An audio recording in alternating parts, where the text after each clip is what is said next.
So sir ఇప్పుడు బేసిక్‌గా మనకి క్యాన్సర్ అనేది కొన్ని స్టేజెస్‌లో ఉంటుంది.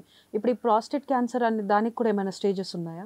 ఈ స్టేజెస్ అన్నవి ప్రాస్టేట్ బయాప్సీ చేసిన తర్వాత తెలుస్తదండి ఎక్కువ మటుకు. ప్రాస్టేట్ క్యాన్సర్ ఉందా లేదా అని పిఎస్ఏ ఎక్కువ ఉండి, వాళ్ళకి యాంటీబయోటిక్స్ ఇచ్చి ఇన్ఫెక్షన్‌కి సంబంధించిన ట్రీట్మెంట్ చేసిన తర్వాత కూడా పిఎస్ఏ అలాగే ఎక్కువ ఉందనుకోండి, ప్రాస్టేట్ బయాప్సీ అని చేస్తాం.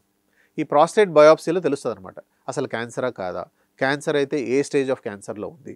ప్రాస్టేట్ గ్రంథికి సంబంధించే ఉందా? లేకపోతే బయటకు పాకిందా లేదా? అని ముందుకు మళ్ళీ మనం ఎంఆర్ఐ, పెట్ స్కాన్‌లు ఇటువంటివి చేస్తామనమాట. అది స్టేజ్ వైస్ చేసుకుంటూ వెళ్తాం. అక్కడ మనకు ఏ గ్రేడ్ ఆఫ్ ప్రాస్టేట్ క్యాన్సర్‌లో ఉంది అన్నది బయటపడతది మనకు. సో సార్ ఇప్పుడు టెస్టికల్ క్యాన్సర్ కూడా అని అంటున్నారు కదా! సో ఇది ఏ రకంగా ఉంటుంది? టెస్టిక్యులర్ క్యాన్సర్ అనేది కాస్త డయాగ్నోస్ చేయడమే ఇనిషియల్‌గా అక్కడ నెగ్లిజెన్స్ చాలా వస్తదండి.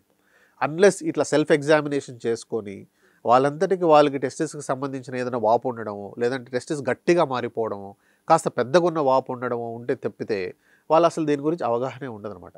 అలా మా దగ్గరికి వచ్చినప్పుడు ఎగ్జామిన్ చేసి, దానికి సరిపడా స్కాన్ చేసి, ట్యూమర్ మార్కర్స్ అని కొన్ని బ్లడ్ టెస్ట్ ఉంటాయండి. అవి కూడా చేసి నిర్ధారించిన తర్వాతనే అది టెస్టిక్యులర్ క్యాన్సరా కాదా అనేది మనకు బయటపడతది.